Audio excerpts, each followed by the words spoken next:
à tous, bienvenue dans ce nouveau numéro de One Shot sur Script.fr. Heureux enfin de parler cinéma. Et quel film, puisque voilà, c'est sans suspense, nous avons vu ce matin le nouveau Star Wars, l'un des films les plus attendus de l'année, Rogue One, premier spin-off. On va mettre de côté ces films de Noël Star Wars des années 80 qui pourraient faire brûler votre magnétoscope en moins de deux. Oh, il était génial. Oui, parce qu'on n'a qu'un seul micro pour deux aujourd'hui. Voilà, on est désolé, moins de moyens. Non, mais il était génial avec la fête de la vie chez les Wookiees. Et là, on se rend compte qu'en fait, Chewbacca se balade à poil. Vu que tout le reste, il a des poils. Non, mais tout le reste de sa famille ont des vêtements sauf lui.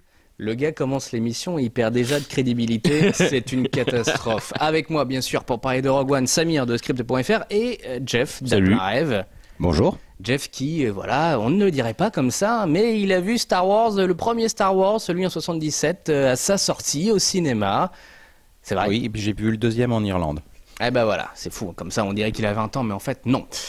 Bref, vous connaissez la première question de cette émission One Shot. Est-ce qu'on attendait ce film Rogue One, film ô combien important pour Disney, puisque on vous l'a dit, un premier spin-off. Est-ce qu'ils vont pouvoir continuer à faire des spin-offs? Apparemment, les critiques sont très bonnes. Est-ce qu'on a apprécié et est-ce que vous l'attendiez? J'ai envie de commencer peut-être par Jeff. Je pense que Samir, je connais ton avis. Jeff, est-ce que vous attendiez ce Star Wars Rogue One? Alors, sur le fond, pas tellement. Je veux dire, je sais que ça ne fait pas réellement partie de la saga. Il n'y a pas de Jedi, il n'y a pas la Force. Enfin, s'il y en a un peu, mais bon.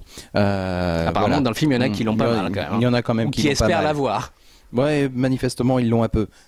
Mais bon, on sait que c'est pas la saga familiale qui est à la base de l'esprit de Star Wars. Et là, c'est plus un complément par rapport à l'univers, mais comme on a eu des romans, des BD autour de ce qui se passait dans les films, et c'est vraiment l'univers partagé. Voilà, c'est vraiment l'univers partagé, c'est d'autres personnages, c'est des choses qui ont de l'importance par rapport à la saga des films, mais qui sont pas reliés directement. Enfin, c'est les événements ça aurait pu se passer autrement. On l'a fait se passer comme ça. Il y a des éléments et ça fonctionne très très bien. Vraiment. Et ouais, c'est un one shot. Samir, est-ce que tu attendais ce Rogue One un peu moins, il me semble? Je l'attendais un peu moins parce qu'en même temps, on m'avait beaucoup moins tabassé médiatiquement et aussi parce que pour moi, c'était un énième Star Wars en fait, comme pouvait y avoir avec Star Wars Rebels, Star Wars Clone Wars, Star Wars Clone Wars le film. Pour moi, c'était encore une autre histoire de Star Wars. Du coup, ça m'a pas tellement choqué. Voilà, je dirais que je l'avais autant entendu que le Star Wars Clone Wars en image de synthèse qu'on avait eu il y a quasiment une petite dizaine d'années. Ouais, une petite dizaine d'années au cinéma. On l'a vu au cinéma avec Jeff. Voilà, moi ça me rappelait un peu ça en fait. Ça me rappelait ça au début. C'était vraiment la même attente, mais j'étais très agréablement surpris. Et puis surtout en fait, il y avait Donnie Yen et Forest Whitaker, deux acteurs que j'adore et je trouve qu'on n'utilise pas assez. Et de les voir dans Star Wars, c'était vraiment super pour moi. Voilà. Moi, je dois avouer que j'étais assez excité par le film, peut-être même plus que par Force Awakens, que le précédent, parce que justement Rogue One potentiellement offrait aux spectateurs la possibilité de quelque chose de vraiment différent. Comme vous le disiez, Jean-François, les Star Wars classiques, on reste quand même dans une sorte de même moule. Enfin, il y a des codes qui se respectent, un casting qui suit. Et voilà, les spin-offs permettaient d'autres choses, d'autres genres, d'autres époques, effectivement, un approfondissement potentiellement de cet univers partagé. Et en cela, Rogue One me semblait plus intéressant, même si je dois avouer que les bandes annonces m'excitaient pas plus que ça. Mais bon, voilà, l'idée d'une troupe de rebelles, quand même, laissait présager quelque chose de fort agréable. Et voilà, la question arrive. Est-ce que le film vous a surpris? Surpris sur le fond de l'histoire, non, parce qu'on est sur connaît la fin. On connaît la fin. Ce qu'on ne sait pas, c'est à quel point. Mais on connaît la fin. On sait qu'à la fin, ils récupèrent les plans et que du coup, ils vont aller pouvoir sauver la galaxie et rétablir la République. Bref, peu importe. Non, c'était quoi la question? Est-ce que le film vous a surpris? Oui. Moi, ce qui m'a surpris, c'est je m'attendais aussi peut-être à ce qu'on ait le début d'une nouvelle saga sur des personnages secondaires. et bah ça sera pas ça. Bah, on pourrait potentiellement revoir certains personnages s'il y a des histoires qui se passent avant. Après tout, il y a une ligne. On peut tout à fait, oui. On a eu l'épisode placer 4, des 5, choses qui 6, se croisent. 1, 2, 3, ensuite le 7. Maintenant, on a une sorte de 3, 3,5. Enfin, après tout, les lignes temporelles maintenant peuvent être brisées. On est dans du spin-off, donc on pourrait même revoir le personnage de Forest Whitaker. Voilà, il y a... Ah, ça c'est possible, oui. ouais, ça serait même assez Largement. intéressant, je D'autant pense. plus le Savoir personnage potentiellement est intéressant et même si là il n'a pas été exploité de façon très intéressante. Enfin, il aurait pu être tenir une pancarte, ça aurait été pareil. Sympa pour lui. Non, mais c'est vrai, il a peu d'autre importance qu'être le gars qui à un moment recueilli la fille de Galen Erso. Alors qu'on voit que le personnage, enfin à travers les dires de ce personnage, semble avoir un background assez intéressant. Manifestement, c'est en gros l'activiste le plus important et le plus gros ennemi de l'Empire qui reste. En dehors de ceux qui sont un peu plus en retrait et qui agissent un peu plus dans l'ombre, lui il agit en pleine lumière. Samir, toi qui attendais le film, mais pareil, sans plus que ça, il me semble que de nous trois à la sortie du film, c'est toi qui as été le plus excité. Ah oui, Est-ce que le film t'a surpris alors du coup? Le film m'a surpris, oui, je m'attendais pas à ça en fait. Déjà, on brise le code manichéen du les rebelles, l'Alliance est gentille, l'Empire est méchant. Et on se retrouve plus sur quelque chose un peu plus gris, un peu ambivalent. Voilà, un peu plus ambivalent. On se rend compte qu'en fait que dans ce film, on se rend compte que les dirigeants de l'Alliance ont leur propre planning, leur propre idée de ce qui doit être l'Alliance. Qu'en fin de compte, on n'est plus dans le genre il faut combattre à tout prix l'Empire, mais juste on combat, d'accord, mais il faut faire attention aux installations, tout ça, on fait plus gaffe. Du coup, j'ai trouvé ça, non, j'étais vraiment très surpris dans ce parti qu'ils ont pris, de choses de moins manichéen. Et moi, j'ai vraiment adoré le film. Jeff. Sur le côté manichéen, je voudrais quand même rebondir. Du côté de l'Alliance, c'est certainement moins tout blanc et un peu plus dans des gris. Du côté de l'Empire, on reste dans du noir, anthracite, gris, bien foncé. Il y a pas de... Il y a peu de qualité qui les sauve. Il semble avoir quand même quelques différences, on va dire, comme dans le côté obscur avec le personnage de Ben Mendelsohn, le méchant, voilà, qui parfois n'accepte peut-être pas tout à fait certaines directions, voilà, même avec Vador, on sent qu'il y a quelque chose qui se passe pas tout à fait bien, enfin, il y a quelques différences, mais c'est vrai que globalement, malgré tout, je crois que lui, il est plus pour l'ordre que pour... les moyens justifient, enfin, la fin justifie les moyens. C'est quand même les méchants contre les gentils. Très clairement. Malgré tout, quoi. Oui, mais... Oui, c'est toujours ça, comme même les gentils contre les méchants, mais on voit aussi que les méchants sont pas que les gentils sont pas tout blancs, qu'il y a des victimes à cause de leur. Il y a des zones d'ombre. Il y a beaucoup de zones d'ombre et voilà, parce qu'on n'en parle pas des assassinats politiques faits par les rebelles dans d'autres films. On parle pas des sabotages, on parle pas des attaques. Même dans Star Wars Rebels, qui est un dessin animé que je vous conseille, qui est très très bon, on voit qu'il y a des petits sabotages, mais on ne voit pas ce côté assassinat politique. Et d'ailleurs, on parlait du personnage de Saw Gerrera, fait par Forest Whitaker. Je pense qu'il va être qu'on le verra dans Star Wars Rebels parce qu'ils ont beaucoup ce qui se passe sur la même timeline en fait. Ils ont beaucoup de travail dessus, ça marche beaucoup, ça marche très bien.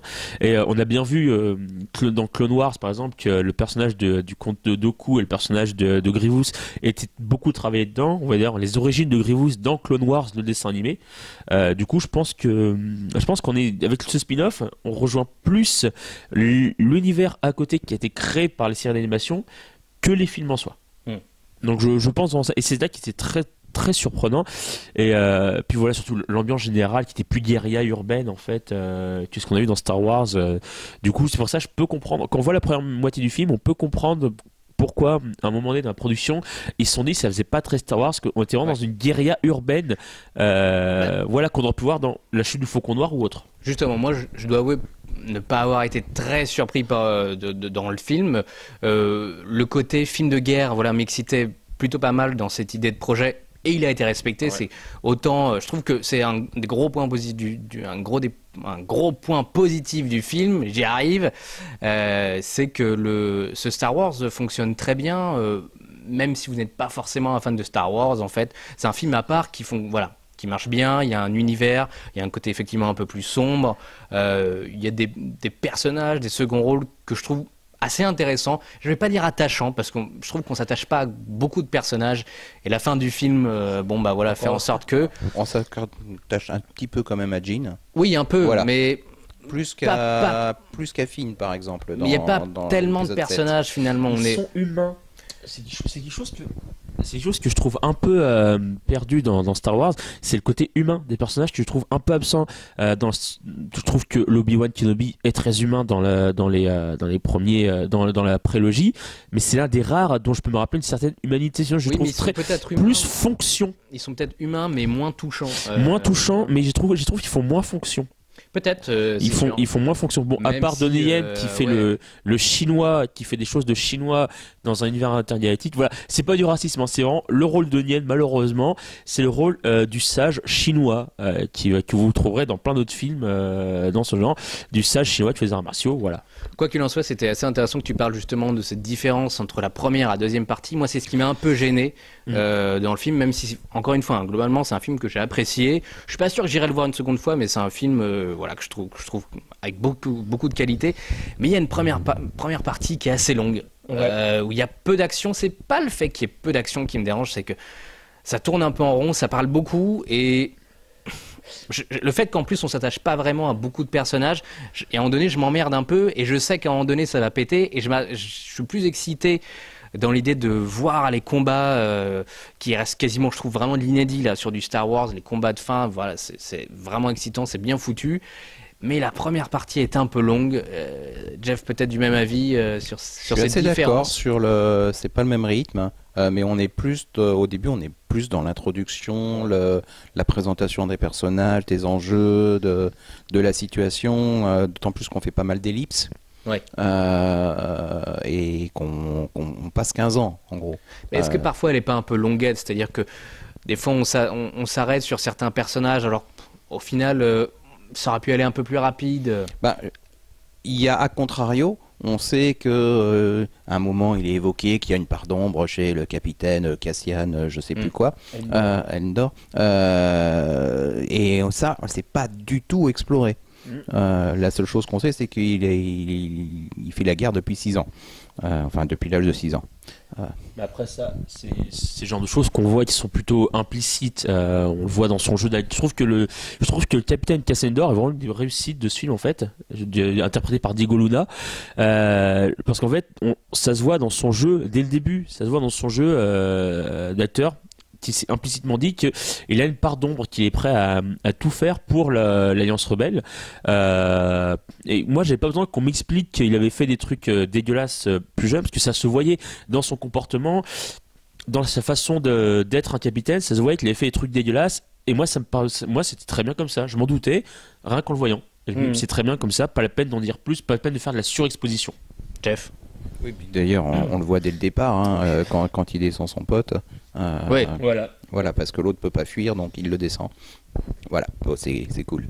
Justement, en parlant des personnages, même si moi je trouve m'attacher à peu d'acteurs ou peu de personnages, il y a quand même une belle galerie, je dois avouer, avec des designs parfois différents, des qualités peut-être scénaristiques différentes aussi dans le film. Est-ce qu'il y en a un qui vous a peut-être un peu plus plu, et globalement qu'est-ce que vous pensez de ce casting, avec encore une fois le retour de Mads Mikkelsen? Ça fait plaisir, chaque mois il a son blockbuster. Et ce qui est bien, c'est qu'en plus dans le film pour une fois il fait pas un méchant. Voilà, il joue pas un méchant, mais bon, il a gardé le même costume que dans Doctor Strange, ou quasiment pareil. L'échange était rapide, mais ça fait quand même plaisir de le voir dans le film, même si il va devenir un nouveau Sean Bean. Il va devenir un nouveau. Non, il vaut mieux que ça. Qu'est-ce que vous pensez de ce casting de Rogue One? Moi je trouve super. Personnellement, j'aime beaucoup le côté. Certains diront un casting Benetton. Je suis pas d'accord. Non, j'aime beaucoup en fait ce casting. Casting éclectique. Très éclectique, voilà. Felicity Jones, qui pour moi, j'adore. Enfin, je connaissais pas cette actrice là. J'ai beaucoup aimé dans ce film. J'aime bien le côté femme forte. C'est ce que Disney quand même En train de refaire, essaye ouais. de redonner. On a vu ça avec Daisy Hollywood, Ridley de d'ailleurs. manière générale, essaye quand même de replacer la femme au cœur des intrigues de gros blockbusters. C'est une très bonne chose d'ailleurs. Wonder Woman, on verra si ça marche, mais bon, fait partie aussi de cette logique-là de blockbuster peut-être plus féminin, enfin avec des héroïnes, Disons, voilà, des héroïnes féminines. Voilà, j'ai bien aimé. Mads Mikkelsen, arrêtez de le tuer s'il vous plaît, j'en ai marre. J'ai vu mourir 2 fois en 2 mois. Je commence à avoir du mal. Soit il est méchant, soit il meurt. Non, franchement, j'ai beaucoup adoré et j'ai adoré Alan Tudyk dans le rôle de K250, donc Kay était le robot. J'ai pour une fois qu'un droïde Star Wars me fait rire en parlant, parce que moi J'en peux plus de ces 3PO. Ah non, C3PO, un jour, il va se passer quelque chose de très dégueulasse. Je comprends pourquoi R2D2 fume dans cette superbe campagne anti-tabac où t'as C3PO qui dit à R2D2 c'est pas bien de fumer, et il y a des mecs qui ont acheté les sous-titres et qui ont dit dégage God Doré. J'ai trouvé ça bien. Je peux comprendre. Et non, l'acteur, le rôle est super bien. J'ai vraiment adoré. Par contre, Forest Whitaker, on le voit pas assez. Pourtant, Non, il était vraiment, il faisait partie un peu de l'aspect médiatique du film. Il était annoncé. Forest C'est Whitaker. l'un des acteurs les plus bankable de Du ce coup, ouais, casting. ouais. Et j'avoue que Forest Whitaker, c'est pareil, c'est l'un de mes persos préférés. Déjà, je trouve qu'il a une dégaine. Il fout à moitié les boules. Il faut carrément les boules, mais avec son là, c'est sur la respirateur. fin, Là. hein. Il fait un peu prédicateur fou. Ouais, mais dans lequel t'as quand même potentiellement envie de croire. Enfin, on voit que voilà, c'est une sorte de grand Manitou. Il y a des gens qui le suivent. Il a un côté très radical dans son action, mais d'un autre, on sait que historiquement, il a apporté quelque chose. Et je trouve que, ouais, franchement, c'est un super choix de casting, un super design sur le perso. Et j'ai vraiment envie de le revoir et d'acheter la figurine. Sur des possibles spin-offs ultérieurs, Ah ouais. sur des choses antérieures encore à Rogue One. Parce Ouais, que Rogue complètement. One, on est vraiment juste avant l'épisode 4. On est tellement avant l'épisode 4 qu'on a quasiment une scène de fin de l'épisode 4. En fait, Le début de l'épisode 4, presque. On est entre Star Wars Rebelle. On est entre Star Wars Rebelle et l'épisode 4 en fait. Ouais, c'est ça. Et c'est complètement ça. Et bon, moi, je pense que je trouve c'est une partie qui est super intéressante. Il faut vraiment qu'on se rachète des micros. Et on en a, tu as donné un coup à piquer.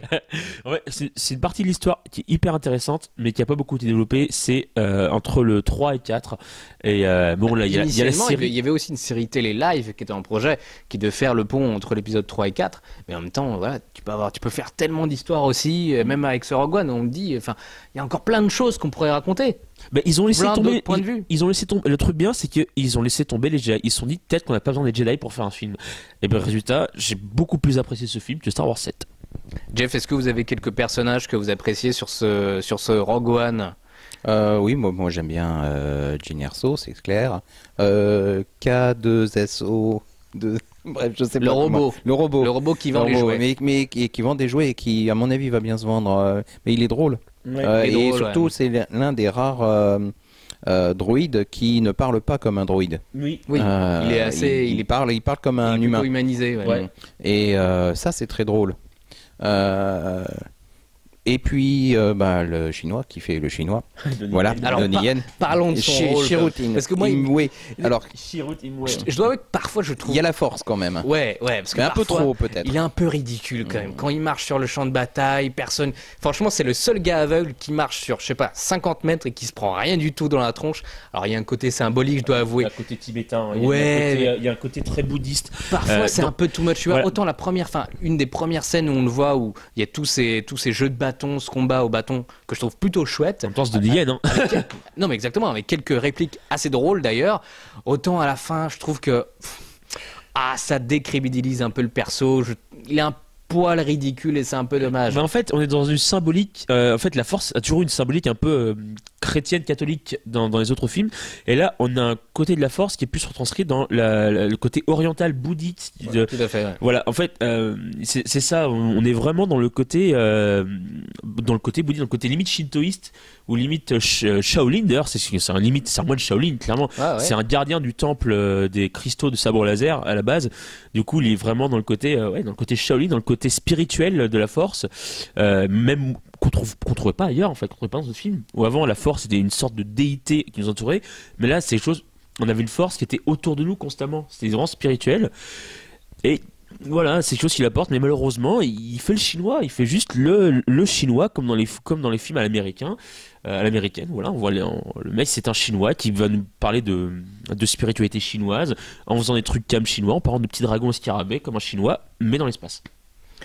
Un point peut-être sur le méchant du film, Ben Mendelsohn, qui est un acteur qui est en train d'exploser à Hollywood. Alors, je pense que sur les 10 ans à venir, vous n'allez le voir que sur des rôles de méchants. Là, il a été employé, enfin en tout cas annoncé sur le prochain Robin des Bois. Je vous laisse deviner qui il va interpréter.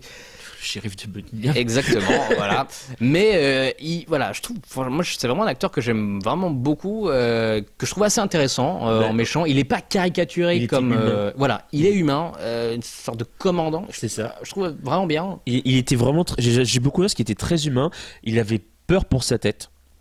Pendant tout le film, on voit qu'il a peur pour sa tête. Il a peur de se faire piquer son projet, son bébé. Il veut absolument rencontrer l'empereur. Bon, alors on n'a pas la chance. Ouais. Et ce qui est important pour lui, c'est il s'en fout de la cause de l'ordre galactique. Ce qui est important pour lui, c'est que les gens reconnaissent que c'est son travail sur l'étoile de la mort qui en fait une réussite. Et il était très humain. Il avait peur. On voit qu'il avait peur, qu'il n'était pas, voilà, qu'il n'était pas comme Dark Vador ou bien comme Goku ou autre. Donc, pour lui, la mort était vraiment quelque chose qu'il n'attendait pas, qui était vraiment effrayant.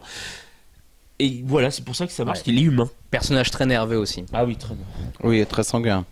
Ouais, pas tant que ça, hein, finalement. Non, mais bon, il s'énerve vite, il aime bien gueuler, il aime bien jouer son petit chef. Il aime bien avoir des solutions définitives aussi. Ouais, c'est les solutions définitives, il aime bien. Lui, il voulait clairement faire péter Jeddah. Hein. C'est peut-être le moment d'ailleurs de parler de l'un des points marketing du film, le retour de Vador sur les écrans. Alors même s'ils en ont pas tellement parlé, tout de même, le film a malgré tout été vendu un tout petit peu là-dessus. L'image de fond du trailer, tu vois Vador. Alors, voilà.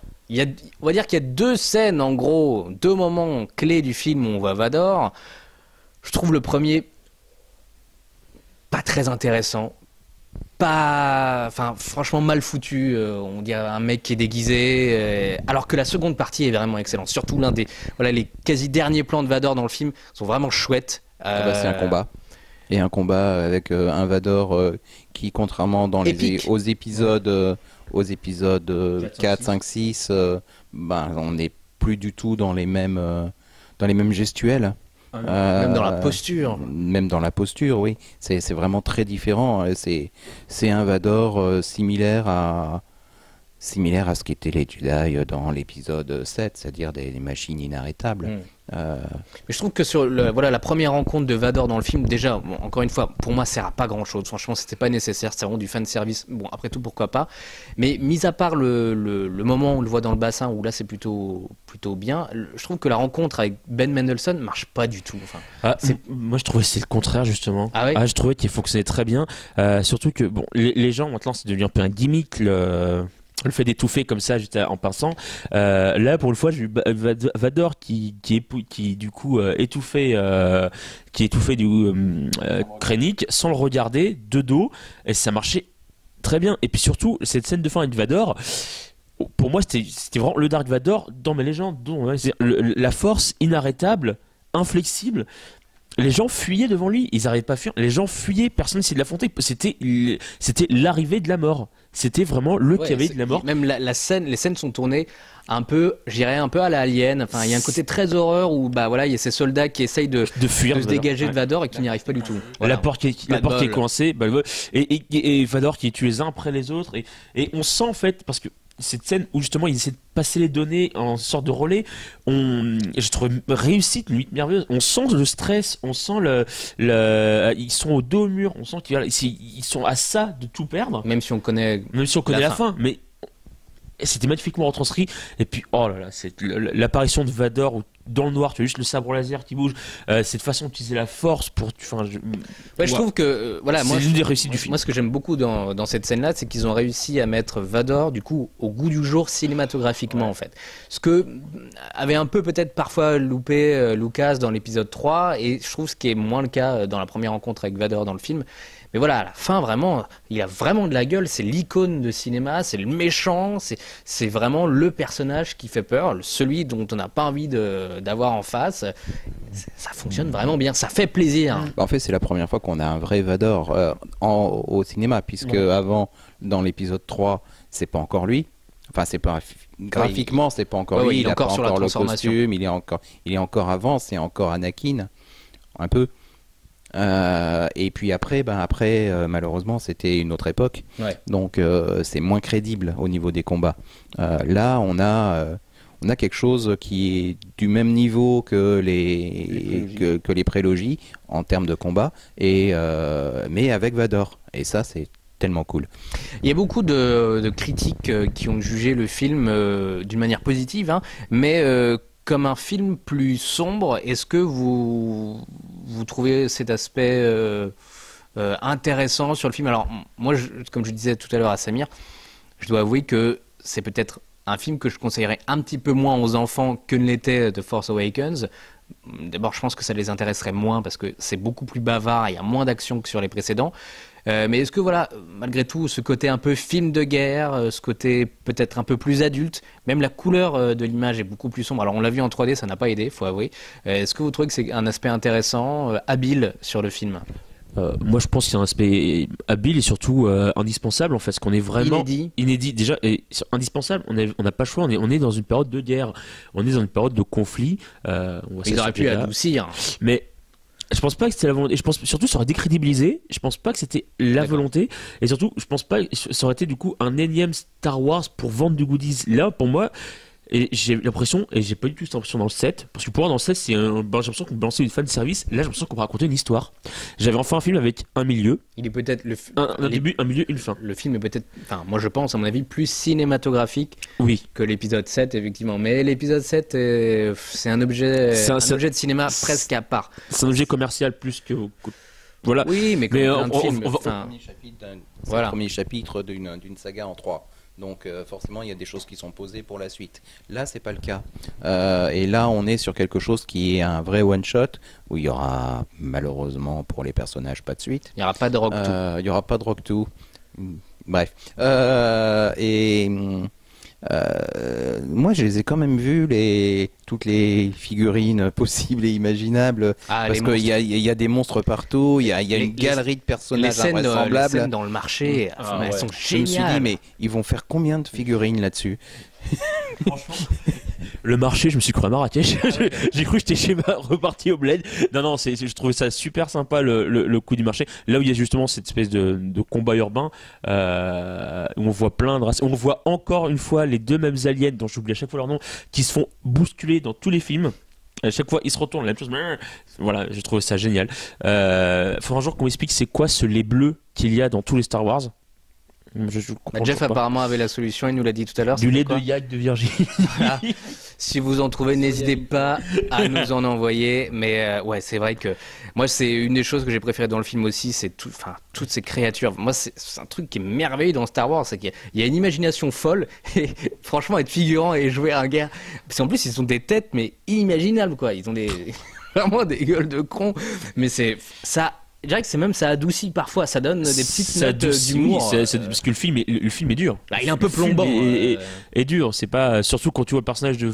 Moi, le personnage de Forest Whitaker, il était génial, mais il me fait de la peine. Ah, il fait de la peine. Au début du film, on le voit tout à fait normal, et après on le voit 15 ans après, et là on se dit mais c'est passé quoi? Mais wow! Et là, c'est en fait, je crois que ce film est fait pour nous montrer l'horreur de la guerre en fait. C'est l'horreur de la guerre. C'est Dark Vador mais sans la force. C'est ça. C'est un bonhomme, il est quasiment plus que mécanique. Et je pense que c'est fait exprès dans le coup de la respiration. Ah mais c'est très efficace. Ouais, hein. c'est très efficace, franchement. Après sur le côté sombre, c'est vrai que c'est sans doute moins lumineux que les épisodes Parce 1, que 2, vous 3. aimez bien vous les films lumineux en général. Mais j'ai pas trouvé que c'était si sombre que ça. C'est plus adulte quand même. Le curseur est un peu plus haut. Le curseur est un peu plus haut, oui. Enfin adulte. Si on dit que quand les gens meurent, c'est adulte. Non, mais il n'y a pas forcément de love interest dans le film. Il y a un côté, il y a quand même un peu moins de blagues. Il y a moins de gimmicks qu'on pouvait retrouver sur certains Star Wars précédents. Love interest, il revient malheureusement. Le Love interest, malheureusement, revient un peu en coup de vent à la fin. Mais c'est esquivé. Franchement, c'est bien. C'est pas mal. Mais il est trop suggéré pour moi. Voilà, je trouve pas que ça colle au personnage. C'est-à-dire qu'en fait, c'est surtout qu'on s'en fout. À la fin, de toute façon, ils vont claquer. Donc.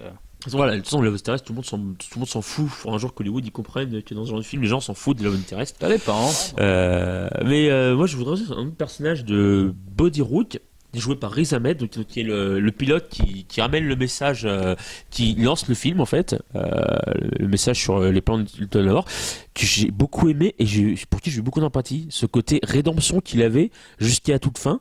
Tu t'es retrouvé dans le personnage? Ouais, complètement. Ouais. Complètement. Physiquement, j'ai cru que c'était toi.